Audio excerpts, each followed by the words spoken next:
Imagine you're caring for 4 patients during your shift. One suddenly becomes short of breath. Another has a fever after chemotherapy. A third wants pain medication. The 4th patient's IV pump is beeping. Who do you see first? If you're not sure, don't worry. Today you'll learn how nurses think through situations instead of memorizing answers. Welcome to NurseWiz. Our mission is simple. We make complex nursing concepts easy to understand. Today's lesson is one of the most important skills you'll ever learn: clinical reasoning. Clinical reasoning isn't memorizing facts. It's connecting patient information to make safe decisions.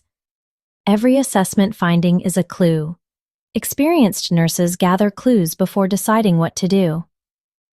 Many students memorize lists. Great nurses understand why things happen.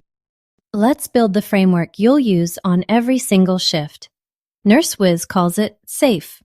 4 steps, always in the same order. S stands for scan the situation. Why is the patient here? That question comes first, before you look at a monitor or open a chart. It tells you what to expect and what would be abnormal for this patient. A stands for assess.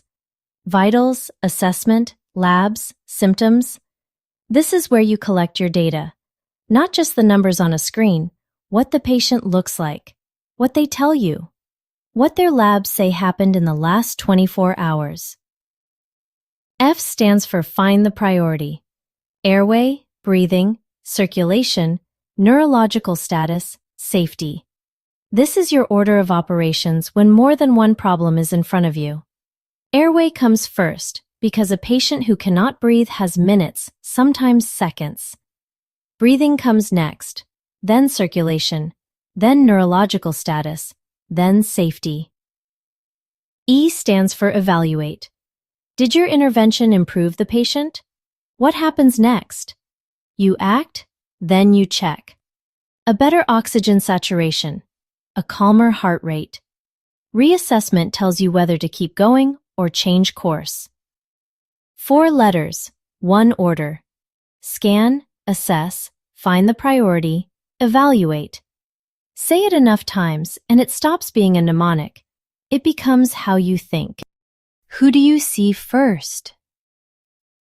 Let's run S.A.F.E. against the 4 patients you just met. Scan the situation. Patient A is in pain. Patient B has an alarming IV pump. Patient C is neutropenic with a fever. Patient D is suddenly short of breath. Assess. Patient A reports pain 8 out of 10. Vitals stable. Patient B's pump is alarming, but the patient is stable. Patient C has a temperature of 102 degrees Fahrenheit and an ANC of 400, a dangerously low number for fighting infection. Patient D has a sudden onset of shortness of breath and an oxygen saturation of 82%. Find the priority. Pain matters. A beeping pump matters. A fever in a neutropenic patient matters. That is a medical emergency in its own right. But look at airway and breathing first. An oxygen saturation of 82% means patient D is not moving enough oxygen to the brain and the heart.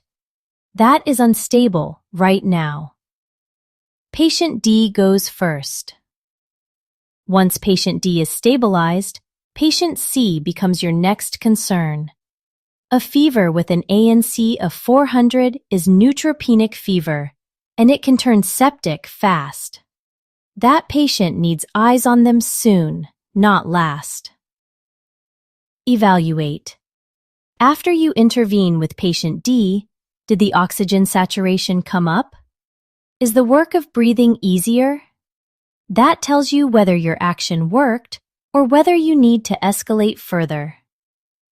Same 4 letters. Scan, assess, find the priority, evaluate. Follow the order and the answer stops being a guess.